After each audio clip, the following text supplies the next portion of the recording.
Hello, my dear students. I welcome you all for my channel Science with Elil. இன்னைக்கு நம்ம வீடியோவில் பார்க்க போகிறது எலக்ட்ரோகெமிஸ்ட்ரி சாப்டரில் உள்ள புக் பேக் எக்ஸசைஸ் தான் பார்க்க போகிறோம். புக் பேக் எக்ஸசைஸில் கொஷின் நம்பர் 2.3யும் 2.4ம் தான் பார்க்க போகிறோம். ப்ராப்ளம்ஸ் அப்படின்னாலே நமக்கு ப்ராப்ளமாக இருக்கும். அப்படிலாம் இல்லை, ப்ராப்ளத்தை ஈஸியாக நீங்கள் சால்வ் பண்ணலாம். ஒரு ப்ராப்ளமை ஒன் டைம் ரீட் பண்ணோன்னே நமக்கு எதுவுமே புரிஞ்சிடாது. ஒரு 2-3 டைம்ஸ் நீங்கள் ரீட் பண்ணி பாருங்கள். கண்டிப்பாக அதில் என்ன கொடுத்துருக்காங்க, என்ன கேட்டிருக்காங்கன்றதை உங்களால் ஐடென்டிஃபை பண்ண முடியும்.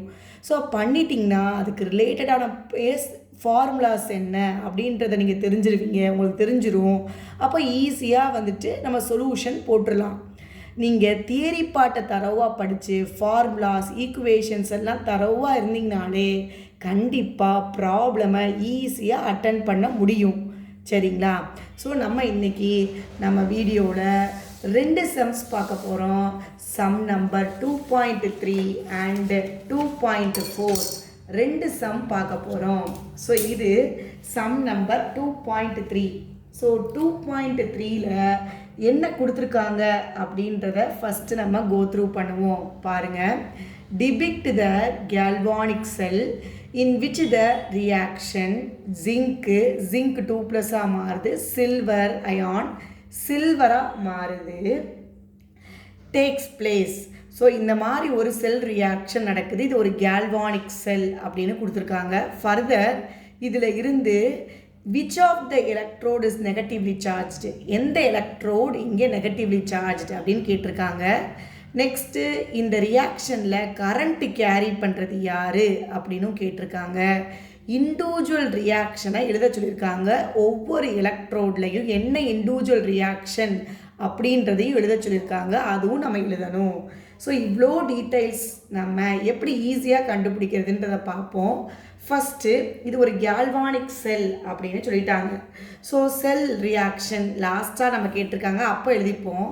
ஃபஸ்ட் இங்கே ஜிங்க் 2+ மாறுது, ஆக்சிடேஷன். சில்வர் அயான்ஸ் சில்வராக மாறுது, ரிடக்ஷன். இப்படி நடந்துருக்குது. அப்போது எப்பயுமே ஆக்சிடேஷன் எங்கே நடக்கும்? ஆனோடில். நம்ம இதுக்கு செல் நொட்டேஷன் எப்படி எழுதுவோம்? செல் ரெப்ரசன்டேஷன் எப்படி எழுதுவோம்? இல்லை செல் நொட்டேஷன் எப்படி எழுதலாம்? இதை பற்றின வீடியோ செல் ரெப்ரசன்டேஷன்லாம் எப்படி பண்ணணுன்ற வீடியோலாம் நம்ம சேனலில் இருக்குது, பார்த்து லேர்ன் பண்ணிக்கோங்க. ஸோ மேலே உள்ள ரியாக்ஷனுக்கு செல் நொட்டேஷன் எப்படி எழுதுவோம்? ஒரு ஜிங்க் 2+ மாறுது, சால்ட் பிரிட்ஜ் போட்டு Ag+ ஏஜியாக மாறுது. ஸோ இது கேத்தோடு, இந்த பக்கம் இருக்கிறது ஆனோடு தான் left side. Cathode extreme right. So cathode extreme right, anode extreme left, நடுவில் சால்ட் பிரிட்ஜ். இப்படி தான் போட்டு நம்ம செல் நொட்டேஷன் எழுதணும். இன்னும் இது சாலிடு ஸ்டேட்டு, இது அக்வஸ் ஸ்டேட்டு, இது அக்வஸ்ஸு, இது சாலிடு. ஸோ இப்படி தான் நம்ம ஒரு செல் நொட்டேஷன் எழுதுவோம். சரி, இப்போது நீங்கள் பார்த்தீங்கன்னா உங்களுக்கே தெரியும், ஒரு கேல்வானிக் செல்னு சொல்லிட்டாங்க. நம்ம புக்கில் காப்பர் ஜிங்கை வச்சு கேல்வானிக் செல் சொல்லியிருக்காங்க. இருந்தாலும் அந்த டயக்ராமை நீங்கள் ரெஃபர் பண்ணிக்கலாம். இந்த டயக்ராமில் பாருங்களேன், ஜிங்க் பாருங்கள் எந்த பக்கம் இருக்குது? Negative electrode. ஏன்னா எலக்ட்ரான்ஸை லாஸ் பண்ணுது. எலக்ட்ரான்ஸ் இங்கேருந்து இங்கே போகும். ஆமாங்களா?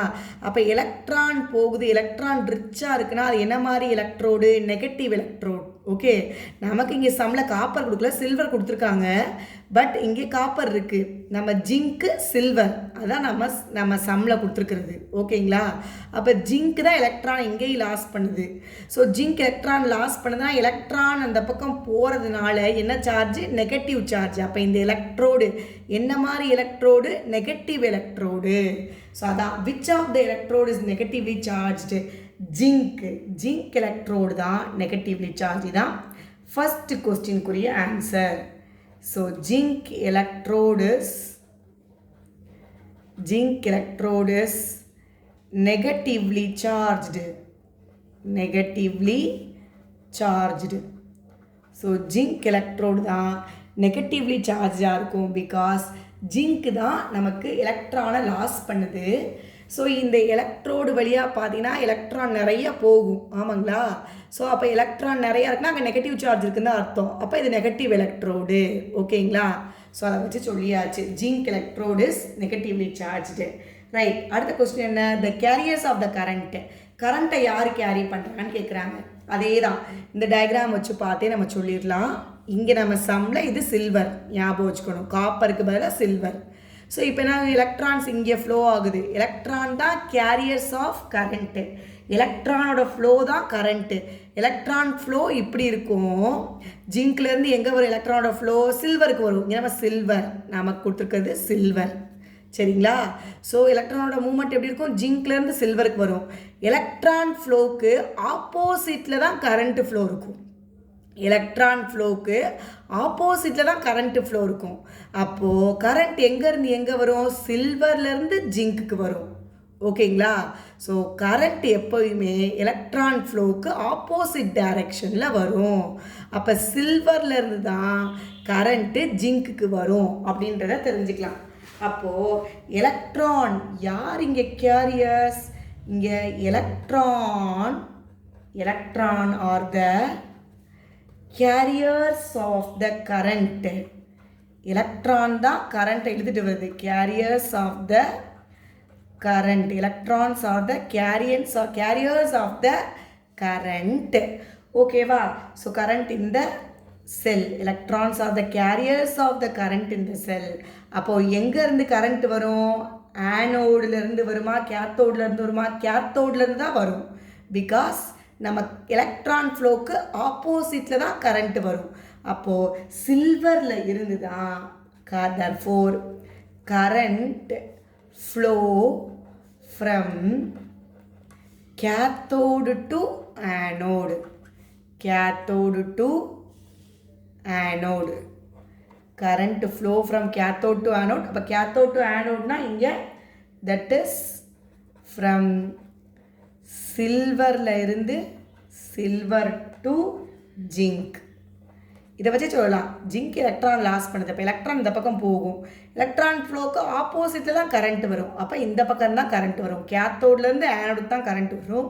அப்போ சில்வர்லேருந்து ஜிங்க்குக்கு தான் கரண்ட் வரும். ஓகேங்களா. செகண்ட் ஒன்று சொல்லியாச்சு. தேர்ட் ஒன் இது write the individual electrode reactions எழுதணும். எலக்ட்ரோட இண்டிவிஜுவல் ரியாக்ஷனை ஃபஸ்ட்டு ஆனோடு ஹாஃப் செல்ஸ் எழுதுவோம். So third one anode half cell. Anode half cell reaction. அப்புறம் கேத்தோடு ஹாஃப் செல் ரியாக்ஷன் எழுதணும். ஆனோடில் என்ன இருக்குது? ஜிங்க்கு. அப்போ ஜிங்க் என்ன செய்யுது? எலக்ட்ரான்ஸை லாஸ் பண்ணுது. ஜிங்க்கு 2+2 எலக்ட்ரான்ஸை லாஸ் பண்ணுது. ஓகேங்களா. இது ஆனோடு ஹாஃப் செல்லில் ரியாக்ஷன். தென் கேத்தோடு ஹாஃப் செல்லில் என்ன ரியாக்ஷனு? கேத்தோடு half cell reaction என்னது? ஸோ கேத்தோடில் எப்பயுமே ரிடக்ஷன் நடக்கும். எலக்ட்ரானை கெயின் பண்ணிக்கிறோம். இங்கே சில்வர் எலக்ட்ரானை வாங்கி சில்வராக போய் டெபாசிட் ஆகும். நம்ம பேலன்ஸ் பண்ணணும். இங்கே பார்த்தீங்கன்னா 2 எலக்ட்ரான்ஸ் வருது. அப்போ 2 எலக்ட்ரான்னா 2Ag + 2Agயாக வந்து டெபாசிட் ஆகும். இது சாலிடு, இது அக்வஸ், இது சாலிடு, இது அக்வஸ். ஓகேங்களா. ஸோ இப்படித்தான் நம்ம இந்த கொஷினுக்குரிய ஆன்சர்ஸை ஈஸியாக சொல்லிடலாம். ஸோ அப்போ இந்த கொஷினில் எல்லாம் நம்மளை கண்டுபிடிக்க சொல்லியிருக்காங்க. ஒரு கேல்வானிக் செல் கொடுத்துருக்காங்க. யார் எந்த எலக்ட்ரோட் நெகட்டிவ்லி சார்ஜ்டுன்னு கேட்டிருக்காங்க. ஸோ கண்டிப்பாக எந்த எலக்ட்ரோடு தான்? ஜிங்க் எலக்ட்ரோடு தான். ஏன்னா ஜிங்க்லேருந்து தான் எலக்ட்ரான் டிரான்ஸ்ஃபர் ஆகும் சில்வருக்கு. அப்போ எலக்ட்ரான் அதிகமாக அந்த எலக்ட்ரோடு வழியாக போகிறதுனால அதுக்கு தான் நெகட்டிவ் சார்ஜ். ஓகேங்களா. அப்போ zinc electrode is negatively charge. யார் இங்கே கரண்ட்டை கேரி பண்ணுறது? கரண்ட் எங்கேருந்து எங்கே வரும்? சில்வர்லேருந்து தான் ஜிங்க்குக்கு வரும். எலக்ட்ரான் ஃப்ளோ இந்த டைரக்ஷனில் இருக்கும். அதுக்கு ஆப்போசிட் டைரக்ஷனில் தான் கரண்ட் வரும். அப்போ கேத்தோட் டு ஆனோடு தான் கரண்ட் வரும். Current flow from silver to zinc ஞாபகம் வச்சுக்கணும். Next 2 half cell reaction. ஆனோடில் ஆக்சிடேஷன் நடக்கும், லாஸ் ஆஃப் எலக்ட்ரான். கேத்தோடில் ரிடக்ஷன் இருக்கும், கெயின் ஆஃப் எலக்ட்ரான். இவ்வளோ தான் சிம்பிள் இந்த சம் முடிஞ்சது. நெக்ஸ்ட் சம் பார்ப்போம். Next sum number 2.4. இதில் நமக்கு 2 சம் கொடுத்துருக்காங்க. ஒரு சம்மை நான் எப்படி டிரைவ் பண்ணுறேன்னு பாருங்கள். இன்னொன்று நான் ஒர்க் அவுட் பண்ணி வச்சுருக்கேன், அதை அப்படியே கோ த்ரூ பண்ணிடலாம். நீங்கள் தனியாக ஒர்க் அவுட் பண்ணி பாருங்கள். ஸோ இதுதான் 2.4 சம்மு. நீங்கள் பார்த்தீங்கன்னா உங்களுக்கே தெரியும். calculate the standard cell potential of galvanic cell in which the following reaction takes place. ஒரு standard, calculate the standard cell potential. Standard cell potential is nothing but E0 செல்லை கண்டுபிடிக்க சொல்லியிருக்காங்க. E0 செல்லை கண்டுபிடிக்கணும். ஸ்டாண்டர்ட் செல் பொட்டன்ஷியல் E0 செல்லை கண்டுபிடிக்கணும். இங்கே கொடுத்துருக்க கேல்வானிக் செல்லுக்கு. அப்புறம் என்ன கண்டுபிடிக்கணுமா? Calculate delta G0 free energy சேஞ்சை கண்டுபிடிக்கணும். Then equilibrium constant is nothing but கேயை கண்டுபிடிக்கணும். ஸோ இப்போ 3 பேரை கண்டுபிடிக்கணும் இந்த சம்மில். ஸோ ஃபஸ்ட்டு நமக்கு தெரியணும், 3 பேருக்கு முதல் ஃபார்முலா எழுதிடுவோம். E0 செல்லை கண்டுபிடிக்கணும்னா நம்ம E right minus E left இந்த ஃபார்முலா மூலமாக கண்டுபிடிச்சிடலாம். தென் டெல்டா G0 கண்டுபிடிக்கிறதுக்கு ஃபார்முலா என்ன? Minus NFE. இதுதான் மைனஸ் NF E0 செல். இது மூலமாக கண்டுபிடிச்சிடலாம். தென் வாட் அபவுட் கே கண்டுபிடிக்கிறதுக்கு என்ன ஒரு ரிலேஷன் இருக்குது. That is delta G that is equal to delta G0 that is equal to minus RT ln K. So இந்த 3 ஈக்குவேஷன்ஸையும் படிச்சுக்கிட்டா, 3 ஃபார்முலாஸையும் படிச்சுட்டாலே நம்ம ஈஸியாக சம்மை ஒர்க் அவுட் பண்ணிடலாம். ஓகேங்களா? ஸோ இந்த 3 ஃபார்முலாவை தெரிஞ்சிட்டாலே நம்ம கண்டிப்பாக கிளியராக இதுக்குரிய சொல்யூஷன்ஸை பார்ப்போம். பாருங்கள், ஃபஸ்ட்டு ரியாக்ஷன் எடுத்துக்கிடுவோம். ஃபஸ்ட் ரியாக்ஷன் என்ன இருக்குது இங்கே? குரோமியம் 2 குரோமியம் என்ன பண்ணுது? 3 கேட்மியம் 3+ ரியாக்ட் பண்ணி அக்வஸ் gives 2 Cr3+ + 3 கேட்மியமாக கிடைக்குது. ஸோ இங்கே என்ன? குரோமியம் 3+ஆக மாறி இருக்குது. அப்போ ஆக்சிடேஷன், ரைட்டுங்களா? கேட்மியம் 3+ கேட்மியமாக மாறி இருக்குது. அப்போ கெயின் ஆஃப் எலக்ட்ரான்ஸ். அப்போ இங்கே ரிடக்ஷன். அப்போ குரோமியம் ஆக்சிடேஷன் ஆகிருக்குது, கேட்மியம் ரிடக்ஷன் ஆகிருக்குது. இது நம்ம நல்லா தெரிஞ்சுக்கணும், யார் ஆக்சிடேஷன் யார் ரிடக்ஷன்னு. அதே மாதிரி இங்கே நம்ம எலக்ட்ரோகெமிக்கல் சீரீஸ் அது மூலமாக இந்த வேல்யூஸை நம்ம படித்து வச்சுக்கணும். அப்போனா தான் நம்மளால் ஒர்க் அவுட் பண்ண முடியும். உங்கள் புக்கில் பேஜ் நம்பர் 37 இருக்குது பார்த்தீங்களா? Electrochemical standard electrode potential. இந்த சீரீஸில் உள்ள வேல்யூஸ்லாம் ஓரளவுக்கு தரவாக நீங்கள் லேர்ன் பண்ணிக்கணும். அப்போனா தான் உங்களால் ஈஸியாக கண்டுபிடிக்க முடியும். இப்போ பாருங்கள், இப்போது அந்த சீரீஸில் இருந்து குரோமியம் 3+ குரோமியமாக மாறுறதுக்கு அங்கே கொடுத்துருக்க வேல்யூ -0.74. அதே மாதிரி கேட்மியம் 2+ கேட்மியம் இதுக்கு -0.40. இந்த சீரீஸ்லேருந்து இந்த வேல்யூஸ் ஸ்டாண்டர்ட் எலக்ட்ரோட் பொட்டன்ஷியலை நம்ம ஞாபகமாக நம்ம மெமரைஸ் பண்ணி வச்சுக்கணும். ஓகேங்களா? ஸோ இதை வச்சு தான் நம்ம போட முடியும். இதை வச்சு தான் நம்ம E0 செல்லை கண்டுபிடிக்க போகிறோம். ஸோ இந்த ரியாக்ஷனுக்கு E0 செல்லை கண்டுபிடிப்போம். அப்போ E0 sell equal to what is the formula? ER - EL. அப்போ ER நமக்கு தெரியும், ஆக்சிடேஷன் எப்பயுமே ரைட் சைடு, ரிடக்ஷன் தான் லெஃப்ட் சைடுன்னு நமக்கு தெரியும். இதுக்கு நம்ம ஒரு செல் நோட்டேஷன் எழுதிடுவோமே இந்த ரியாக்ஷனுக்கு. எப்படி எழுதுலாம்? குரோமியம் சாலிடு குரோமியம் 3+ஆக மாறுது. சால்ட் பிரிட்ஜ் போட்டு கேட்மியம் 3+ கேட்மியமாக மாறுது. இது சாலிடு, இது அக்வஸ். ஸோ இது ஆனோடு பக்கம். அப்போ ஆனோடு பக்கம் அப்படின்றது லெஃப்ட் சைடு சொல்லுது ஆனோடு. இது கேத்தோடு ரைட் சைடில் இருக்கும். சரிங்களா? Left right. அப்போ நமக்கு இப்போ ER - ELனா யார் ரைட் சைடில் இருக்குது? கேத்தோடு. அப்போ கேத்தோடோட வேல்யூ என்னது? -0.40 அப்புறம் யார் இருக்கா? ஆனோடு சைடில் உள்ளது -0.74. இப்போ -0.74 சப்ஸ்டியூட் பண்ணியாச்சு. ஸோ சப்ஸ்டியூட் பண்ண என்ன வரும் நமக்கு? -0.40 - × 0.74 ஓகேங்களா. ஸோ இதை நம்ம சிம்பிளிஃபை பண்ணால் we get the answer as 0.34 volt. Okay, so this is the E0 cell value. Simple E0 cell value எப்படி ஈஸியாக கண்டுபிடிச்சிட்டோன்னு பார்த்தீங்களா. IR minus EL இந்த வேல்யூவை மட்டும் நீங்கள் தரவாக நீங்கள் மெமரைஸ் பண்ணி வச்சுக்கணும். ஓகேங்களா. ஸோ அதுலேருந்து நம்ம இந்த செல் நோட்டேஷன் எழுதிடணும். லெஃப்டில் யார் ரைட்டில் யாருன்னு. அப்போ அவங்க ER minus EL போட்டு கண்டுபிடிச்சாச்சு. நெக்ஸ்ட்டு செகண்ட் ஒன் என்ன கேட்டிருக்காங்க நமக்கு. செகண்ட் ஒன் பார்த்தீங்கன்னா டெல்டா G0 கேட்டிருக்காங்க. அப்போது டெல்டா G0 கண்டுபிடிக்கிற ஃபார்முலா என்னது. Delta G0 equal to minus NF E0 cell. ஓகேங்களா. ஸோ எனக்கு இது தெரியாது. Delta G0 equal to minus what is N equal to number of electrons. இந்த ரியாக்ஷனில் எத்தனை எலக்ட்ரான்ஸ் வந்துட்டு கெயின் லாஸ் ஆகிருக்கோ அதான் நம்பர் ஆஃப் எலக்ட்ரான்ஸ். பார்த்தோன்னா ஒரு குரோமியம் 3 எலக்ட்ரான்ஸை லாஸ் பண்ணும். அப்போ 2 குரோமியம் 6 எலக்ட்ரான்ஸை லாஸ் பண்ணும். அப்போது எத்தனை எலக்ட்ரான்ஸை லாஸ் பண்ணுச்சோ அத்தனை எலக்ட்ரான்ஸை தான் இந்த கேட்மியம் கெயின் பண்ணியிருக்கோம். அப்போ நம்பர் ஆஃப் எலக்ட்ரான்ஸ் இங்கே எத்தனை 6. ஸோ அப்போ 6 போட்டாச்சு. ஃபேரடேவோட வேல்யூ தெரியும் 96,500 இன்ட்டு E0 செல் வேல்யூ நமக்கு தெரியும். என்ன கொடுத்துருக்காங்க 0.34. ஸோ 0.34 மல்டிப்ளை பண்ணிடுவோம் 0.34. ஸோ இது எல்லாமே நம்ம சிம்பிளிஃபை பண்ணோம்னா we get the answer as இது பூரா மைனஸில். So we get the answer as minus 1,96,860 ஜூல்ஸில் கிடைக்கும். இதை கிலோ ஜூல்ஸில் மாற்றோன்னா நீங்கள் 1000 டிவைட் பண்ணிக்கணும். ஸோ இது ஜூல்ஸில் இருக்குது. கிலோ ஜூலில் வேணும்னா 1000 டிவைட் பண்ணணும்.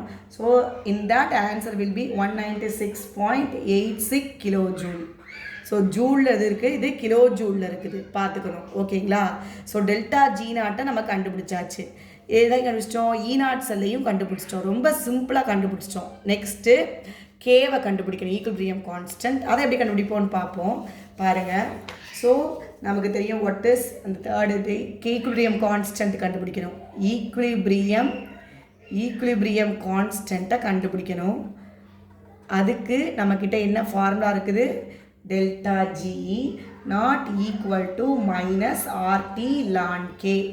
எனக்கு தெரியும் டெல்டா G0 வேல்யூ எனக்கு தெரியும். நான் கண்டுபிடிச்சி வச்சுருக்கேன் முன்னாடியே. ஜூல்ஸில் தான் நம்ம எடுத்துக்க போகிறோம். அப்போ அதோட வேல்யூ வந்து minus 1,96,860 ஜூல்ஸில் தான் எடுத்துக்கிடுவோம். முன்னாடி நம்ம கண்டுபிடிச்சிருக்கோம் அந்த வேல்யூ. ஈக்குவல் டு மைனஸ் ஆரோட value 8.314 case constant into temperature 298 kelvin into இந்த லானை லாகாக மாற்றோன்னா 2.303 log K. ஓகேங்களா. ஸோ எழுதியாச்சு. ஸோ இது எல்லாத்தையும் டெல்டா G0 வேல்யூ நம்ம முன்னாடி கண்டுபிடிச்ச வேல்யூ ஞாபகம் வச்சுக்கணும். நம்ம எங்கேருந்து எழுதுறோம். டெல்டா G0 வேல்யூ இங்கே கண்டுபிடிச்சிக்கோம்ல, இந்த வேல்யூ எடுத்துக்கணும். ஸோ அந்த வேல்யூ எடுத்தாச்சு.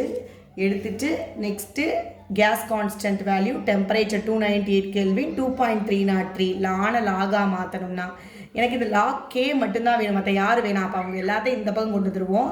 இந்த minus minus getting cancel. Log K மட்டும்தான் வேணும். அப்போ இவன் டிவிஷனில் போயிடுவான். அப்போ therefore log K equal to S இங்கே உள்ள வேல்யூ அப்படியே 0860 டிவைடட் பை இவங்க எல்லாம் டிவிஷனில் போவாங்க. அப்போ 8.314 இன்ட்டு 298 இன்ட்டு 2.303. ஸோ இதை சிம்பிளிஃபை பண்ணோம்னா நமக்கு என்ன ஆன்சர் வருதுன்னா 34.501 வரும். 34.501. இது log K ஈக்குவல் டு எனக்கு K மட்டும்தான் வேணும். அப்போ லாக் அந்த பக்கம் போகும்போது ஆன்டி லாகாக போகும். அப்போ ஆன்டி லாக் போனால் 34.501.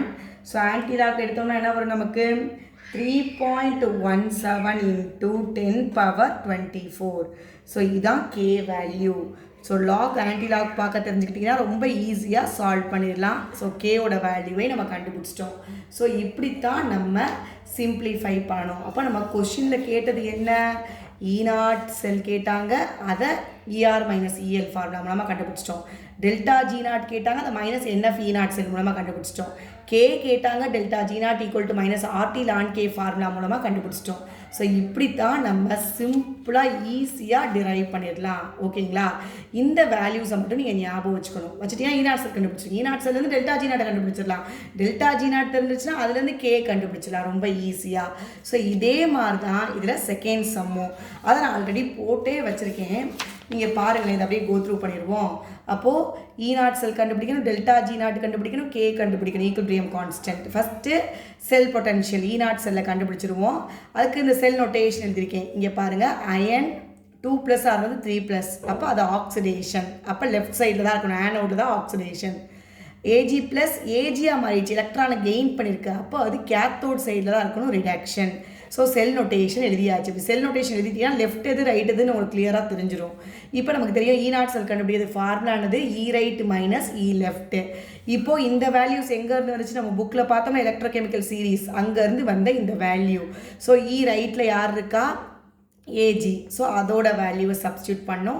லெஃப்டில் அயன் இருக்குது, அதோட வேல்யூ சப்ஸ்டியூட் பண்ணோம். சிம்பிளிஃபை பண்ணால் we get E naught cell equal to 0.03 volt. So E naught செல்லை ஈஸியாக கண்டுபிடிச்சாச்சு. நெக்ஸ்ட்டு பார்க்கணும். நெக்ஸ்ட்டு பார்த்தோம்னா minus delta G naught equal to minus nF E naught cell. Free energy சேஞ்சை கண்டுபிடிக்கணும். N is nothing but number of electrons. இங்கே பார்த்தீங்கன்னா இது ஒரு எலக்ட்ரானை லாஸ் பண்ணியிருக்கு அயன். சில்வர் ஒரு எலக்ட்ரானை கெயின் பண்ணியிருக்குது. அப்போ number of electrons involve in this reaction is 1. So ஒரே ஒரு எலக்ட்ரானை மட்டும்தான் வாங்கியிருக்குது.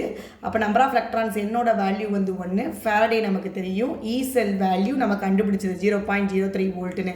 ஸோ அப்போ டெல்டா ஜி நாட்டில் என்னது மைனஸ் என்னுக்கு பதிலாக 1. ஃபேரடே 96,500 இன்ட்டு இ நாட் செல் வேல்யூ வந்து 0.03 சப்ஸ்டியூட் பண்ணியாச்சு. ஸோ எல்லாத்தையும் மல்டிப்ளை பண்ணால் வி கெட் த ஆன்சரஸ் ஜூலில் வரும். சப்போஸ் கிலோ ஜூலில் வேணும்னா 1000 நீங்கள் டிவைட் பண்ணிக்கலாம். ஆனால் ஜூலை வச்சு தான் நம்ம நெக்ஸ்ட்டு யாரை கண்டுபிடிப்போம், ஈக்குலிபிரியம் கான்ஸ்டன்ட்டை கண்டுபிடிப்போம். ஸோ அதனால் ஜூல்லே வச்சுக்கலாம் நீங்கள். நெக்ஸ்ட்டு எப்படி தெரியும், ஈக்குலிபிரியம் கான்ஸ்டன்ட் கண்டுபிடிக்கிறது ஃபார்முலானது delta G naught equal to minus RT ln K. So delta G naught value நான் கண்டுபிடிச்ச வேல்யூ இங்கே இருக்குது பார்த்தீங்களா, இந்த டெல்டா ஜி நாட் வேல்யூ, இங்கே டெல்டா ஜி நாட் வேல்யூ இருக்குல்ல, இதைத்தான் இங்கே எழுதியிருக்கேன் கொண்டு வந்து. ஆரோட வேல்யூ, டெம்பரேச்சர் வேல்யூ, இது எல்லாத்தையும் டெல்டா ஜி நாட்டுக்கு பதிலாக delta G naught value minus R value 8.314, temperature 298 kelvin, லாகாக மாற்றுறதுக்கு 2.303 லாக் கே போட்டாச்சு. அப்போ லாக் கே மட்டும்தான் வேணும், இங்கே எல்லாத்தையும் டிவிஷனில் கொண்டு போயிடணும். ஸோ இதை சிம்பிளிஃபை பண்ணால் வி கெட் த ஆன்சரஸ் 0.5073 வருது. எனக்கு கே மட்டும்தான் வேணும். அப்போ லாக இன்வர்ஸாக கொண்டு போகணும், ஆன்டி லாக கொண்டு போகணும். ஸோ ஆன்டி லாக் பார்த்தோன்னா I get the answer as K equal to 3.22 அப்படின்னு வரும். ஸோ இப்படி சிம்பிளாக செம்ம ஈஸியாக நம்ம என்ன பண்ணிடலாம், ஃபார்முலாஸ் தெரிஞ்சாலே நம்ம சால்வ் பண்ணிட முடியும். ஸோ இப்படித்தான் இந்த 2 சம்மையும் நம்ம சால்வ் பண்ணணும் using these 3 formulas. Okay, E naught cell formula, delta G naught formula, then கேவோட ஃபார்முலா. தென் கொஸ்டின் நம்பர் 2.3ல் பார்த்தீங்கன்னா அது ஈஸி ரொம்ப. என்ன எலக்ட்ரோடு, நெகட்டிவ் எலக்ட்ரோடு யார், தென் யார் கரண்ட்டை கேரி பண்ணுறா, அங்கே நடக்கிற இண்டிவிஜுவல் ஹாஃப் செல் ரியாக்ஷன், இதுதான். ஸோ இந்த வீடியோவில் இந்த 2 சம் பார்த்துருக்கோம். நெக்ஸ்ட் வீடியோவில் இதுக்கப்புறம் புக் பேக் எக்ஸசைஸ் எல்லாத்தையுமே பார்ப்போம். தொடர்ந்து சேனலில் வர எல்லா வீடியோவும் பாருங்கள், பார்த்து லேர்ன் பண்ணிக்கோங்க. கமெண்ட்டில் ஏதாவது டவுட் இருந்தால் சொல்லுங்கள். ஓகேங்களா? லைக் பண்ணுங்கள், கமெண்ட் பண்ணுங்கள், ஷேர் பண்ணுங்கள், சப்ஸ்கிரைப் பண்ணுங்கள். தேங்க்யூ.